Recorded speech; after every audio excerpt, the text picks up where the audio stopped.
All right, tell me a joke, quick. I don't know any jokes. Okay, the absence of a joke is a joke. It's funny they have to peel off the label. So we're not- Yeah. We can get a sponsorship for this. Why All not? right, stand by. We're going live. Counting down in 5, 4, 3, 2. Aloha. I'm Michael Bruno, Provost of the University of Hawai at Mānoa. I'd like to welcome you to our 11th in the UH Community Conversations series. This webinar series features informative conversations with members of the UH Mānoa community. Our primary goal is to share timely, relevant, and valuable knowledge with our community members through the trusted voices of University of Hawaii leaders. We are fortunate to have faculty and staff who are leaders in their field working each and every day to find solutions to Hawaii's problems and to improve the quality of life for the people of Hawaii through the performing arts and other creative work, and to the topic of today through our athletics programs. Our guest today needs no introduction to most of our viewers, but I'm going to introduce him anyway. I'm thrilled to have with us the new head coach of the UH football team, Timmy Chang. As a 4-year starter for Hawaii from 2000 to 2004, Timmy set the NCAA's all-time passing and total offense records and led UH to 3 bowl appearances and a program record 29 wins at quarterback. In his final season as a Rainbow Warrior, Timmy was a finalist for the Johnny Unitas Award, given to the nation's top senior quarterback. Timmy spent the last 5 seasons as the wide receiver and tight ends coach at Nevada, where he helped direct one of the most potent offensive attacks on the West Coast, while the Wolfpack earned a bowl bid in each of the last 4 seasons. Prior to his time at Nevada, Timmy had 2 stints as an offensive coordinator at Emory and Henry College in Virginia and at Jackson State University, where his run and shoot offense finished among the nation's leaders in multiple offensive categories. Okay, I'm going to stop there. Welcome, Timmy. So before we start, a word on the structure of our program. The program is scheduled for about an hour. Registrants have the option to submit questions for Timmy on the registration page, and we'll try our best to get to as many questions as we can. The live chat and the Q&A function will be disabled. However, the webinar is going to be recorded and it's going to be made available to registrants upon the conclusion of the live stream at www.uhalumni.org, uhalumni.org webinars, /webinars. Okay, that's all the information. Let's get right to it. Aloha, Timmy, how are you doing? I'm doing good. It's good. It's great to be here on Upper Campus. Yeah, and I know for you, and you and I have met several times, and we'll talk a little bit about that later, but this has just been one big homecoming, hasn't it? And I just want to get some of your feelings on being home and coaching the home team. It feels great. It's anytime when I was away and I got to come home, I missed it, and it was special each and every time. And you get on that, everybody knows when they leave this place and they know they're not going to come back for a while. It gets a little difficult to get it, walk through the terminal and go TSA check in and jump on that airplane. But when I landed and I smelt that salt water when we got off the airplane, it was on, and it was special. It was special to me, especially to be home.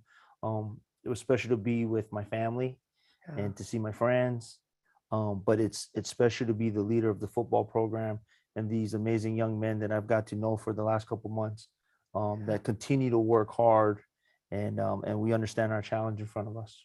Yeah, and represent. And you are the public face of not just the football program, but for much of what our athletics program is about, including, and you and I have talked a lot about this, our student athletes.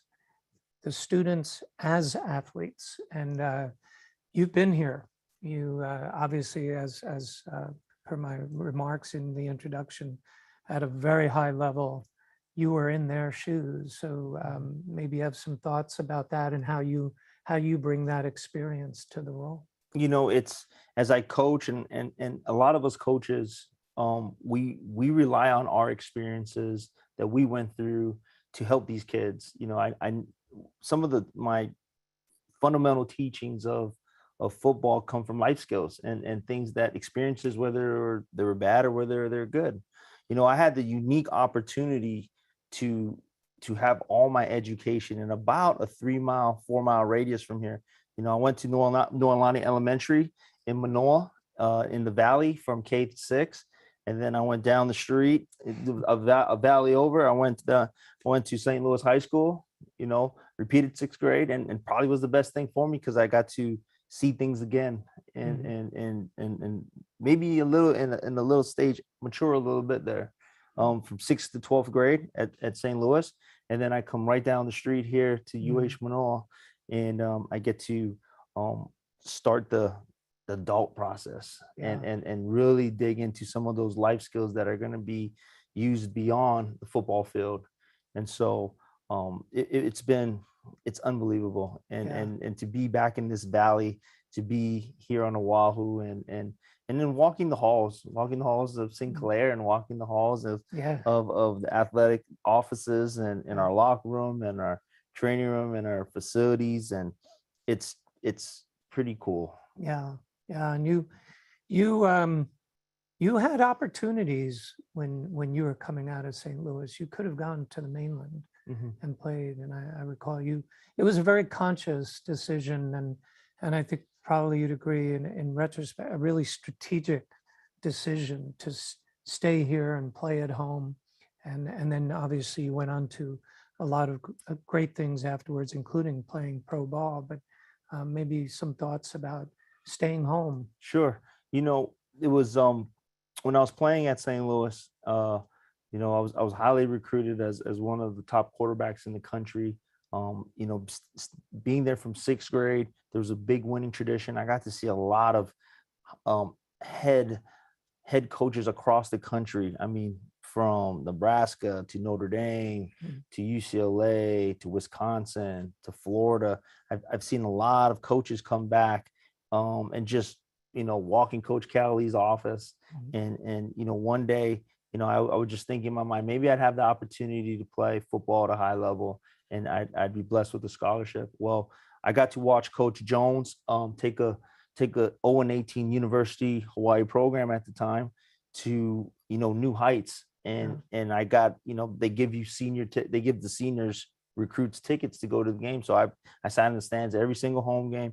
And, you know, the first game of the season, they played USC and they played a really good, tough Carson Palmer Heisman Trophy winner team at that time. And they got blown out by 50 points. And, you know, it didn't matter to me. I saw my offense. I saw the offense that was being ran when I was at St. Louis as a quarterback, the same offense that was here. And so it translated to me, and I came back to the next game, and then they won. Then I came back to the next game, and then they won.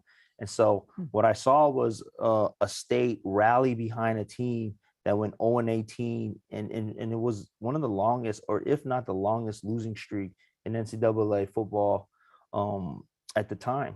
And so I saw a state just rally behind the team, and to me it was like, well, if I can do that at St. Louis and I can do that, you know, at a high level, why can't I do that, perform at that level, you know, for the state of Hawaii?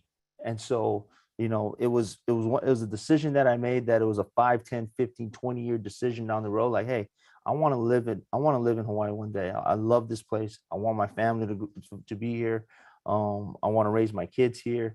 And so, you know, why not play for the home team and represent the home team? So I said no to a lot of big schools, and I made a conscious decision to stay home. And in doing so, we got a lot of other Hawaii top recruits to stay home too.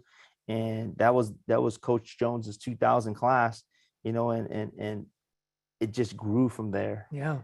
It sure did. And it was unbelievable the amount of kids. I think I've talked to June, and he said at one time he had 19 kids when he first started on the roster. He ended up with 75 local kids, and it was Really? it was, yeah, and that's special, and the thing about it is that you get the fan support, your families get to come and see you, and they see, watch you play week in and week out, and the kids, they get to feel the raw emotion of the state. Yeah. That's what I enjoy about it. Yeah. That's what captured me. Was I would look at Aloha Stadium, and by the time they're playing their last game of the season against Oregon State, there's close to 50,000 screaming fans. And so that's what got me. I did go take visits, but in my heart, I knew I wanted to stay home. Yeah. And play for the state. Yeah. And it was for all those years, I don't know, 8-10 years, it was a really storied program. I think I told you when we first met, it was a little bit of starstruck on my part, because for me, growing up and starting my career in New York and New Jersey, we were all football fans, college football fans, and come late night Saturday, if you wanted to watch football, it had to be Hawaii football. And there was that period when you were there, and several years after, Hawaii football was all out offense, big games and exciting games, and yeah, that stuck with me. So and it's funny because when I ended up leaving the island to go pursue a coaching career, and there's only one school that, if you want to coach from college or above, there's only one place that you can do it, and that's here. So I left the island, but every stop that I made, Texas, Mississippi, Virginia, and the people that I met along my journey, they would all remember those games. Because we play the last game in the country here. Yep. It's 6:00 here, Pacific time, it's 9:00, East Coast time, it's 11, 12 o'clock at night. Yeah. But what there's a market for it, because when people come home and they're busy, everybody has their things to do, but when you turn on TV and you want to watch a game and it's late at night and you're coming home from an event or something, and you're gonna watch University of Hawaii football. Yeah. And so I've already plugged I already planted the seed in my boss's mind, Dave Matlin. And so let's keep that tradition going. Yeah, it's an exciting tradition. So coming back to your experience, and being a local athlete, staying home, playing for your local university,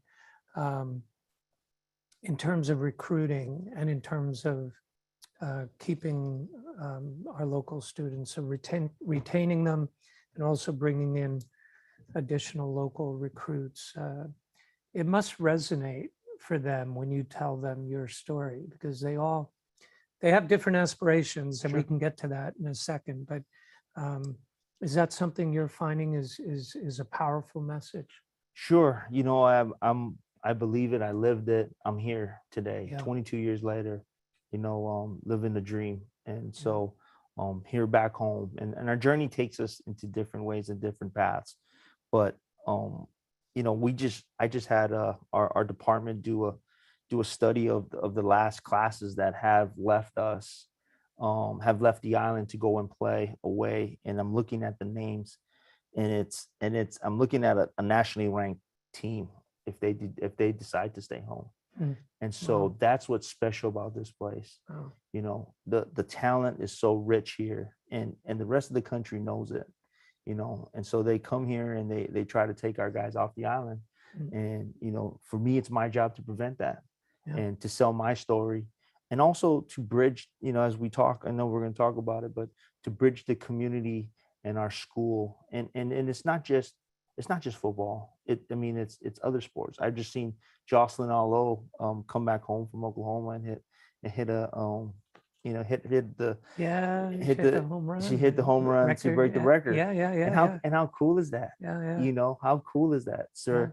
It's unbelievable. I broke a record, and just so happened I didn't need that many yards, and we were at Boise State at the time, and we played horrible. But you know, I got to break it. I got to come home the next week against Louisiana Tech and break in front of my family and the state. And I got to hand the ball to my dad. And so, Wow. you know, things just happen for a reason, you know, Yeah. but when it comes to recruiting, there's no secret that Hawaii is rich with talent. Yeah. These kids work really hard. Their parents really sacrifice and work really hard.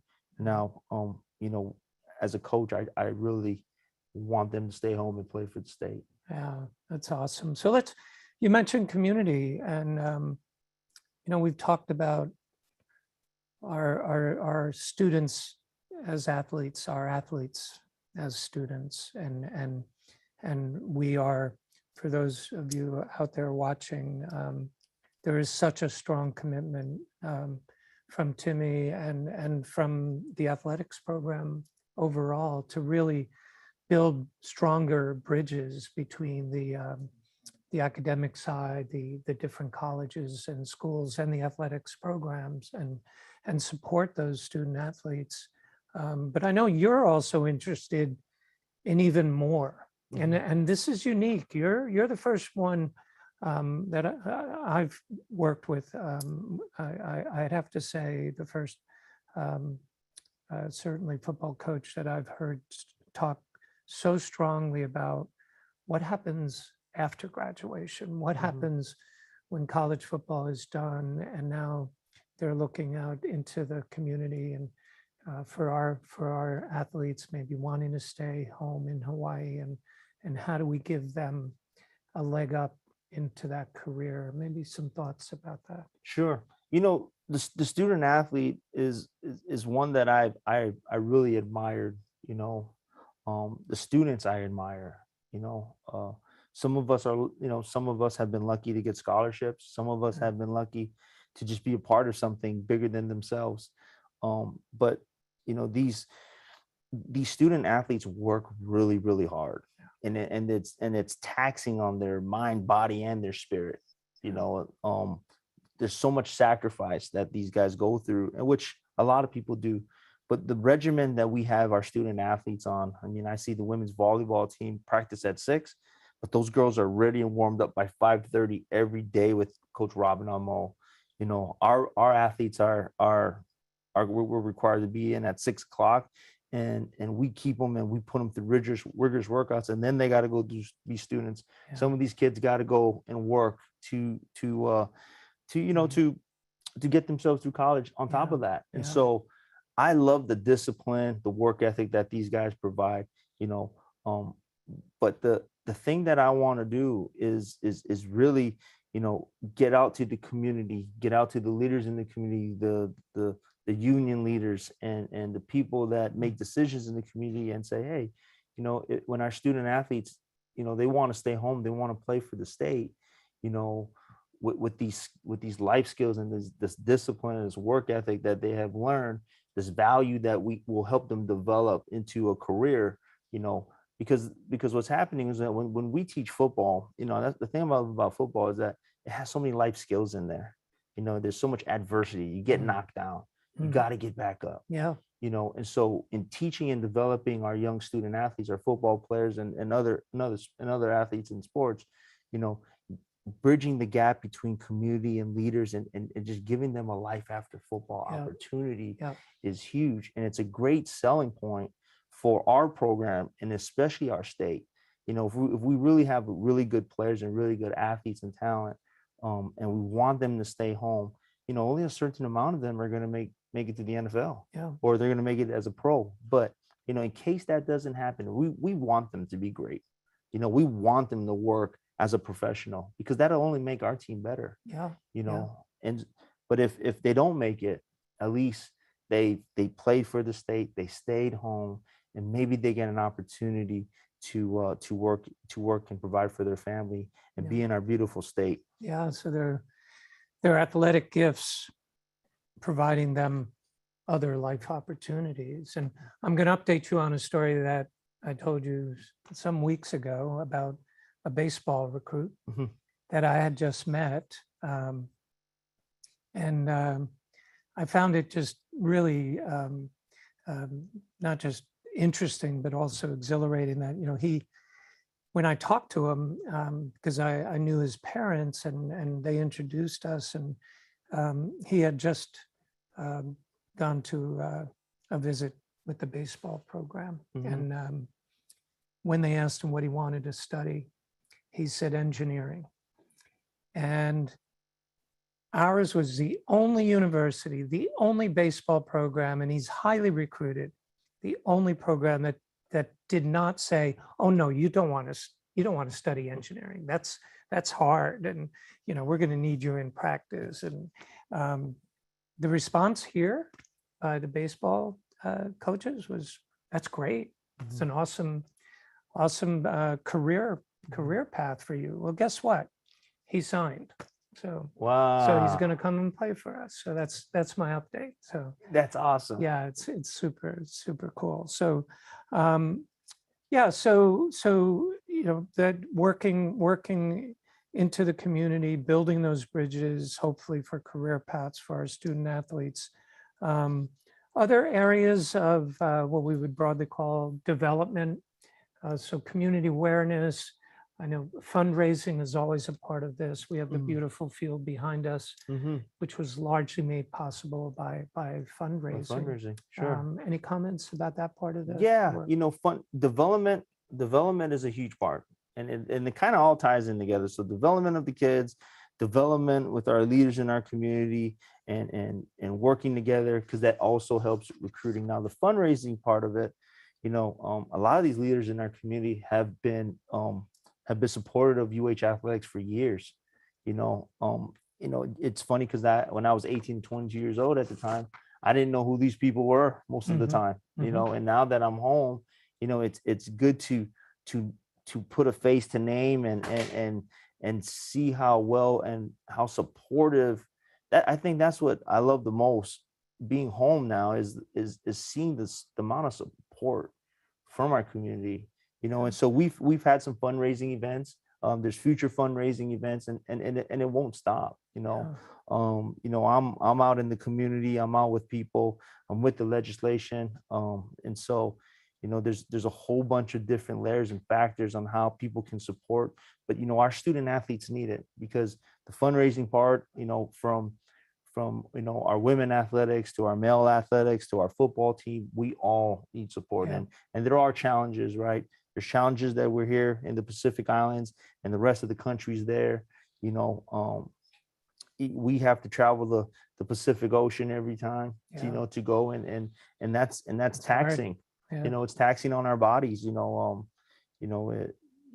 saw the baseball team in the weight room this morning, and I was asking one of the players, how it was and how they felt, and they just had 2 road wins on the back end. Beating Powerhouse USC, and now our water polo team's going out to play UC Irvine, and they're number 1, number 2, and so they're trying to get seated higher. But all the fundraising, all the support of the community makes it so these athletes get the things that they need. Nutrition plays a huge part into our role. I was going to ask you about that. So that is something that's really important to you, and there is a fundraising initiative related to I think what's called the football training table and nutrition fund, and you may talk a little bit about that. There's a couple ways that you can donate to the program. We have our NACOA board that suffices our football program. Ko Nui Nui, is our main sponsor for our athletic program and our donations.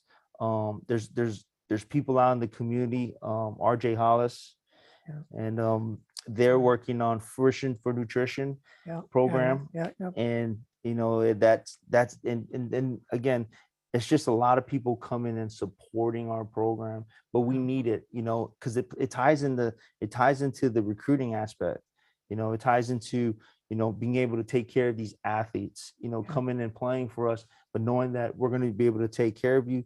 We'll fulfill all your needs. All we need you to do is get really good grades and play really hard and win and try to win on your expected days. And so, but it's been really good. And, but everything that we do is for our athletes, and our Yeah. our student athletes. Yeah. You know, I've told the deans the other day that, you know, academics comes first, and then we hold true to that in football. You know, if guys are not where they need to be grade wise, we'll take them out of football and make sure they're just concentrated on academics.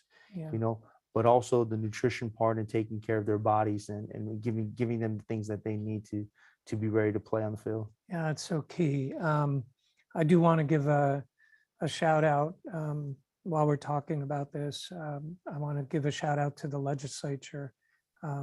So far, early indications are that we will get a boost in the athletics department budget, and we're all kind of crossing our fingers, hoping that holds out, and we will get the support that you and the other programs. And by the way, I'm so impressed.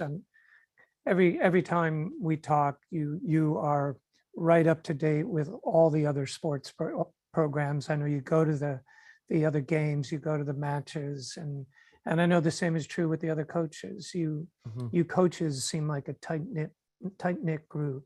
You know, it's we're all in it together. You know, we really are. And you know, when the legislation and again, thank you for when they make, you know, when they provide, I mean, they move mountains for us. Yeah. You know, and it's our job to sustain it and use the things that they've given us so that you know, we can grow from it and continue to grow, you know. But with the athletic department, it's we're all on the same floor in the office, and so you know, when we walk by, we're you know, we're high-fiving, we're dabbing, we're talking to each other, but you know, we really are together, you know. And I just remember when I played and some of the best years before, when I was younger, watching the program, watching this university, you know, when we were really good at all sports, it was fun. And that's what I want. I want the excitement and the buzz and the fun Across you know, the year. across. And it's euphoric. I mean, there's no, you know, when you're really good, everybody's proud. You know, they're wearing the logo, they're wearing the hat. You know, they're at the events, they're showing up, and that's what I want. And so me doing my little part and just being there for the other sports, that's easy. You know, and the football guys and our student athletes are there for each other, and they bond, and you know, that unique bond that they have with each other too.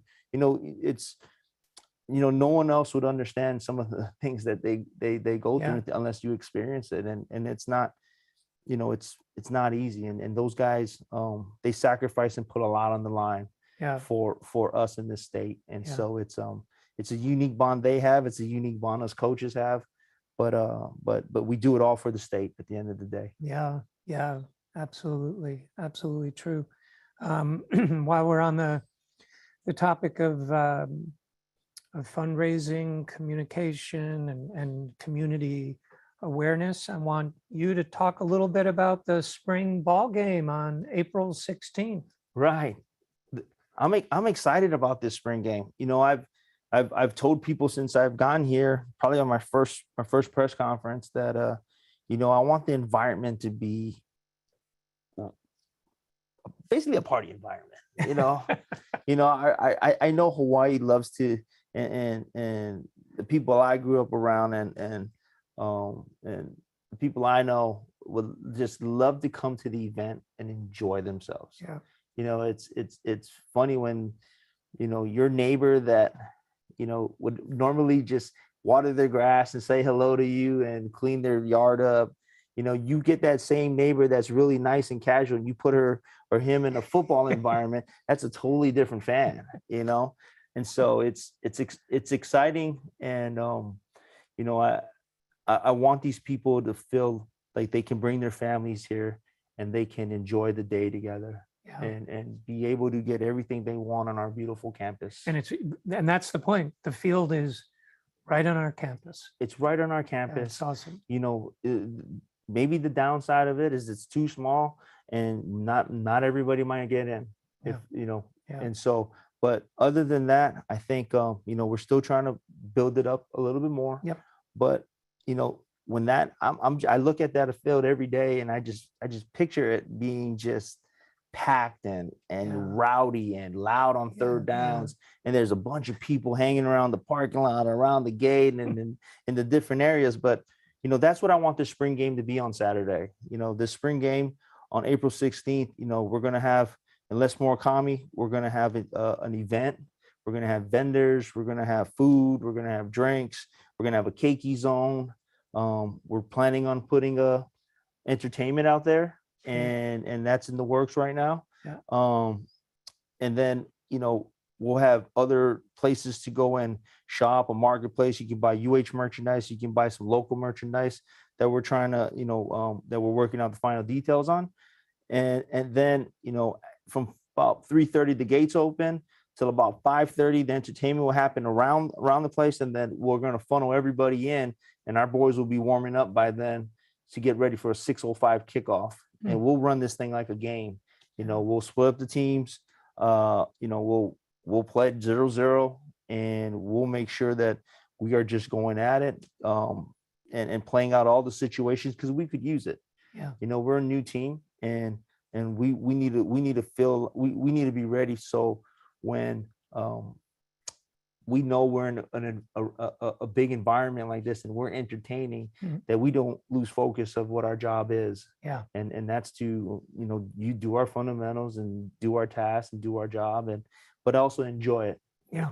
Really enjoy it. Right. And so this is for the fans. You know, it's free. You know, it's free. It's free entertainment. All right. LS Murakami, it's free to get in. Okay. You know, but I can't promise you you're going to get in if you don't come early. And so, but this is to give back to the fans, and to get everybody around, and it's for us too. It's to get ready for the next time we'll be doing, and that's August 27th against Vanderbilt. So this is that step, and then you're really starting to focus on the season. Yes. Oh, well, we're student athletes, so when we get done with spring ball, it's going to go right into testing.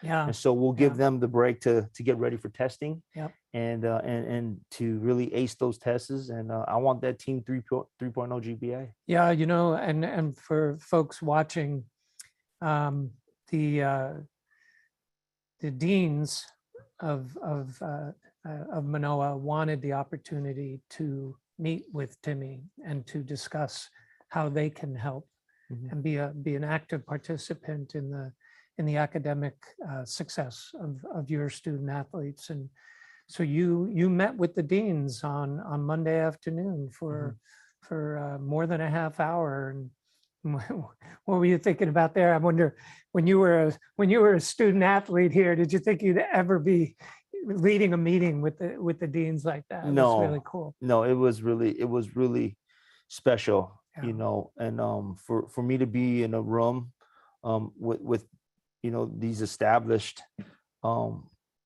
people in their respectable colleges, to me it was unreal. You know, my father and my sister were longtime educators. My dad ended up being a principal at Nanakuli High School and a couple other places on the island.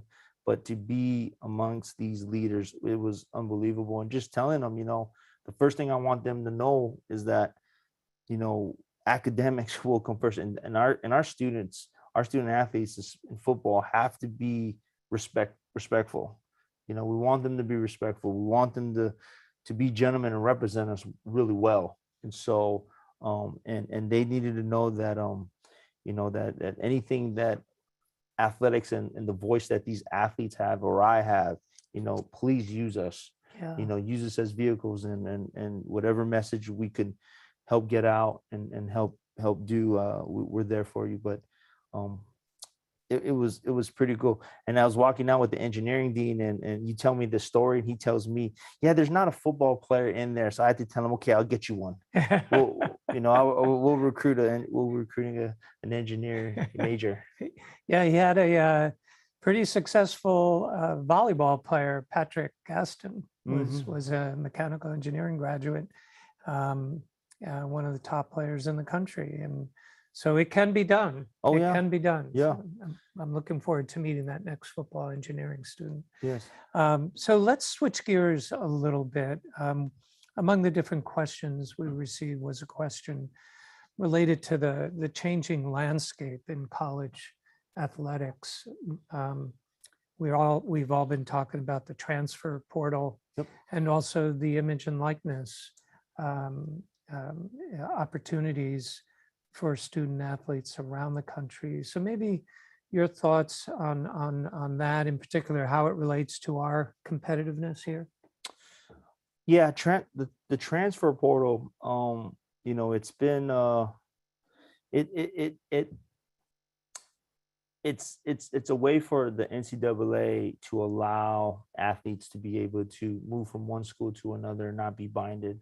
No one, it's hard to explain to these young 18-year-olds, 17-year-olds, 16-year-olds when they're in high school that when you're really good in football, there's going to be a lot of colleges coming after you, and when they come after you, you're going to have to make a decision, and you can only choose one. Now, when they walk into it, though, it is big business. It's big, multi-billion-dollar business, and there's business decisions that are made at a bigger level. And so, really, when coaches, that recruit you now jump in and they leave to go somewhere else, it at least now the transfer portal in this aspect helps you, give you an opportunity to get to another school if need be, right? I thought I was signing up for this, but now it's changed. Can I leave and not be punished for leaving? The coaches are leaving, things are happening, whether good or bad. But but it's changed the landscape of football, because now you've opened up an opportunity for teams to immediately get better if you're able to land some really good players. So you see some good about this in terms of fairness to players, basically to have the same opportunity as coaches, and for teams if you do it right. I think so. I think you're going to be on two ends of the stick, right? You're at the winning end or you're at the losing end. I think very publicly we were on the losing end here at University of Hawaii with some of our players leaving, top players, leaving. Our job right now is, to replenish those guys in, and might not be losing at how we started. You might have been losing at first, but now who we plug in and to get ready to play this next season matters. And so, we're in the business of using that tool right now of trying to get guys in to either come home or find guys that are coming here to play for the state and have an opportunity of some of the things we talked about, development wise and so forth. So, I think it's a tool, and I think for the fairness of the kid and their student athletes, I think it's a great opportunity for them to use, so they're not stuck. If a coach left that came and walked into my household and said, I'm going to be here, and he left you, then maybe you want to follow him, maybe you want to stay, maybe you want to go in a different direction, but at least you have the opportunity and not be stuck in it. So the image and likeness, your thoughts about maybe how even community members out in across the state might be able to help the program in terms of the image and likeness. So name, image, and likeness is another great tool that can be used to help secure athletes, to give them basic necessity needs. Some of these, the rule states that they can't use the university logo, or be associated with the university in advertising a company or a business or a small business, but they can use their name, their image, and their likeness to sponsor anything. So that's a unique way that our small businesses, big businesses, local businesses, anybody can get involved with helping our student athletes and supporting them. And the most minimal things help. If you're to give them coupons to go and eat, or you can give money, you can give you know, goods. You can give them. This is a way that I didn't know that. this is a way that you can help our student athletes and use them for your liking, you know, and I think it's great, you know, if you use it the right way. Now there's a competitive market out there, you know, and there's other schools that are using it in a whole different fashion and really, really big numbers, you know. I would say for our needs and what we're looking for, in helping our student athletes, you know, it all depends, but you don't have to, there's big ends of the spectrum and, you know, the $1 million range, and then there's the lower ends and just, you know, just basic necessity needs and whatever the common goal is reached. One thing as a coach is that I cannot facilitate the two and bridge the two. So it has to be an outside third party. Okay. Yeah. So this is really good. This is really informative. So, you know, anybody watching in the community that that really wants to help the program, but also help their business, you know, look at it as a win-win situation, right? You know, I tell business people this is that, hey, you know, what if you had Cole Brennan when he was at his highest point and he was sponsoring your business? You know, he was wearing your logo around. He was tweeting on Twitter. He was on Instagram. You know, he was doing a bite in your commercial or something. You know, he would go to your you know, your restaurant, you know, or your business and sign autographs or take pictures. You know, it would go a long way, right? You know, if you had these, you know, these Jason Rivers, these Chad Owenses, and during their time, I mean, you know, everybody in the state knew them. You know, and so it's right now it's a great opportunity that not so many people would know about, but you could use these athletes, these student athletes, for things like that. And that's really good information, like you said, for the folks watching. So a question we kind of touched on, but maybe you want to speak more to is the question was posed: what's the number one hope that you have for your players playing here for the University of Hawaii? My number one hope for my players is that they appreciate their time here playing. They enjoy it. They learn how it feels to live on this island and live with aloha spirit and be a part of something bigger than them, a culture that's different, a language that's different, you know, a state that's just isolated and unique and special, you know. Of course, you know, doing and enjoying it, you know, you gotta, we start with the basic fundamental needs of things like time management we talk about, you know, being on time, making sure you set your schedule and you being accountable, that your work ethic is great, that you're doing everything possible to be the best student athlete, and then learning our scheme, right, and doing the fundamentals and techniques that's gonna win on Saturday. At the most basic fundamental things, we want them to be great at, because those are going to develop life skills. Those are going to develop skills that's going to be able to win. And if you're winning, this place is awesome.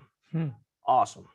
And so when in doing those things and focusing on the little details like time management, right, and making good decisions, you know, they're going to grow in a culture, in a locker room, and in a state, in a community that's going to embrace them. And when it does that, it's special. It really is. It's special. And so, you know, these guys, you know, they're 3, 4, 5 years here. You know, they get to spend special time and, you know, short amount of time in their life together. But when they leave here and they go their separate ways, they'll always remember that locker room, that brotherhood, and that special time that they bonded and had together and worked together. And it's some of the best times in their life. Yeah, absolutely. So you just said it. I wanted to talk about the brotherhood. And this is part of what you're bringing to the team, right? Something new. You've got every time I'm on Zoom with you, you've got that Zoom background. So maybe you want to talk a little bit about that. You know, it was a thing that the team and the athletic department came up with it. It was nothing about who I was, which I thought was so beautiful. Ah, It's not me, Huh. it's something they wanted to be a part of. Hmm. And what it is, it's them. Hmm. It's the guys in that room. It's the guys in that lecture hall that we meet in. It's the staff, it's the training staff, it's the strength and conditioning, Yeah. it's equipment. It is everybody. It is that athletic department.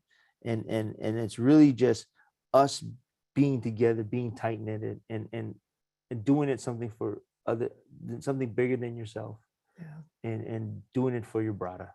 Yeah. And so when they can start sacrificing and being more accountable, and just not thinking about themselves, and playing one of the biggest team sports there are in this world, it's gonna grow, and you're gonna have that feeling of love and Mm. endearment toward each other, and you don't want to let that guy down. Yeah. And it lasts a lifetime, right? It lasts a If lifetime. you're with those guys for, as you said, 4 or 5 years, Mhm. like you said, that sticks with you forever. Forever. And so it's special. The quarter, I was just talking, that quarterback that played in that 99 season when I was a senior, and it was June Jones's first year. Dan Robinson just came back and brought his family to the university and watched us at practice yesterday. Wow. And so I got to, he trained with me. I got to saw, that's the guy I was watching in my position that made me stay home. But he's coming back here, and he had his family. He's a dentist in Utah, and he's from Utah, and brought his beautiful family, and they were here at practice. And I made Matt Chong, our chief of staff, go get the cart for him. And so his daughter took them around upper campus, and they just kind of relived where daddy was where daddy was said and done, and how he provides for his family was right here at this university. And so that was special. Yeah, that's an amazing story. So we have time for a few more questions. One person wrote in, I guess they're looking for, maybe, do you have some secret sauce, some special approach to recruiting? What's your style of recruiting when you, like you said earlier, you're walking into maybe a household or meeting somebody comes here for recruit? Yeah, I sell me. I sell our staff. I sell what we can bring to a kid. And so, the most unique part about recruiting and meeting the recruits. So these recruits, when you have to have a vetting process of recruiting, and you get thousands of people that want to play football. But really, there's only 1 or 2 at each position, 3, maybe 4, maybe, that you're really going to take. So through the thousands and thousands of kids, you might have about, if you're going to take 2 guys, you might have 10 people that you're really trying to get after, right? And these kids are special. I mean, they're gifted, and the thing that I sell to them is me and what I can do for them. How can I develop them into an elite player? What's life after football for you? How do I develop them life skills that you're going to need, that I know you will need, to redirect and channel that energy into the direction you want to go and be successful at? But the best part about it, and I tell them all the time, is it's the parents. Because to be special, to be unique, and to have that, a lot of kids have talent, but to hone it and to be really, really, really good, you got to have a really pretty good foundation and a background. And there's people in your lives that have helped you and mentored you to getting you there. And so the parents and the guardians are the ones that you make the relationship with, and you ask the questions, and you start to find out about who the kid is through them, and their beliefs and their things that that'll help you win games on Saturday. Interesting. Yeah, I mean, we started the conversation, you were talking about, especially here, come game time, it's all the families, the extended families, the friends of the families, all really in support of the student athlete. Sure. Yeah. Sure. Special story here. It's a special story, and we're getting good turnout right now for just normal Saturday practices. I mean, hundreds of fans are coming out, and after practice, I get to walk through and see everybody. And, there's aunts and uncles of players on the team, not just the normal parent or brother and sister. You got aunts and uncles and cousins, and, you got, it's a whole tribe involved. Yeah. And it's fun. When you're talking, I'm thinking about what happens at commencement. The same thing at commencement. That extended family. It's just wonderful, and it is really unique here. So before we end, I wanted to give you the chance to maybe speak to something that we haven't gotten around to, or maybe say a few things to the audience that you'd like them to know.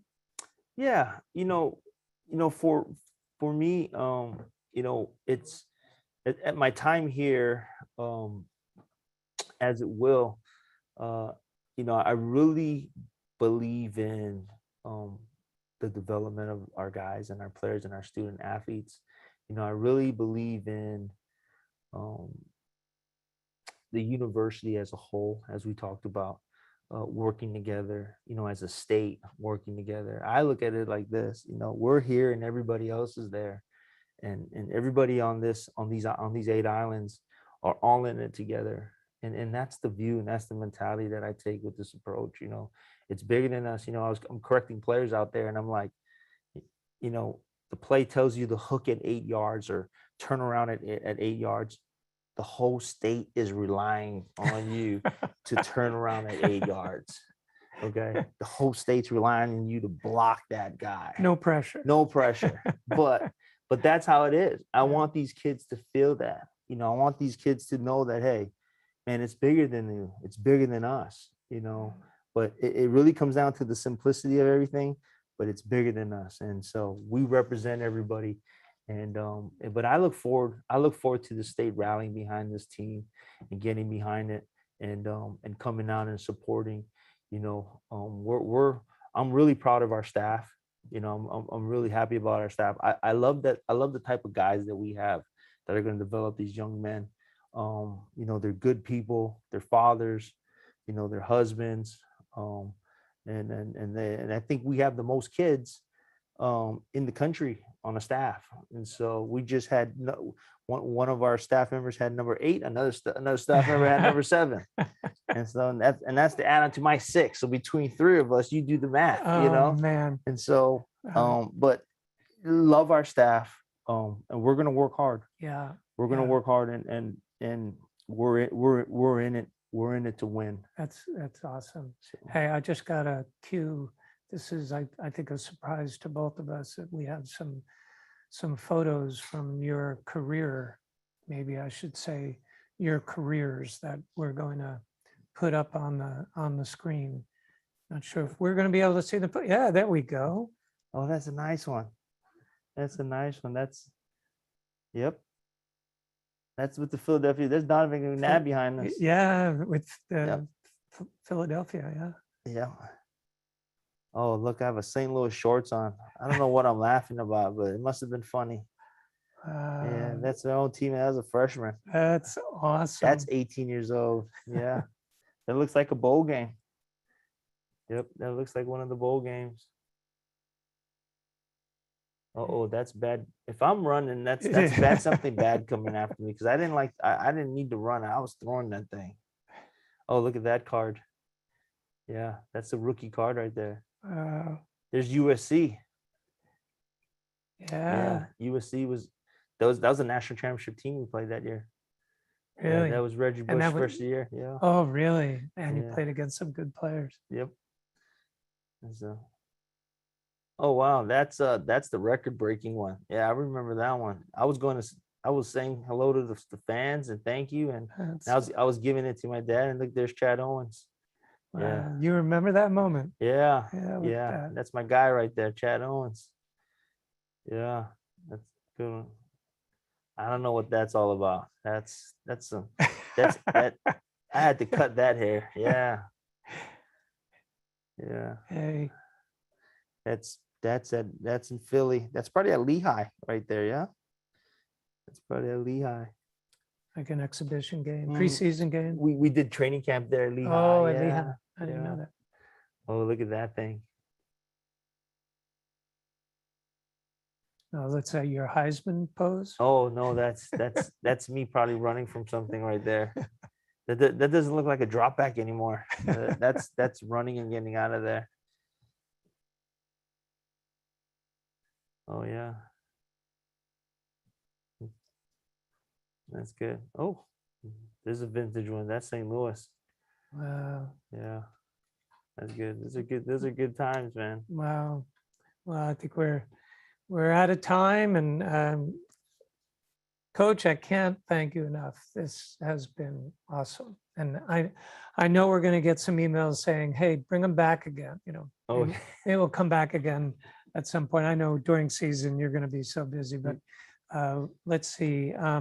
I want to thank everybody for tuning in and for registering. Everybody who registered is going to get an email with the link to this webinar, and you can feel free to share it. Also, we're going to provide you with other information, including opportunities for you to support the team, support the student athletes. We have been speaking for the last hour about our athletes, our football players, as students, and as such, they need your support. You've seen right here for the last hour the strong support they have from the head coach and his team of coaches. So come on out, support us, starting on April 16, and support us in any way you can. So thank you, Timmy, and we'll see everybody online again soon. Stay well, everybody.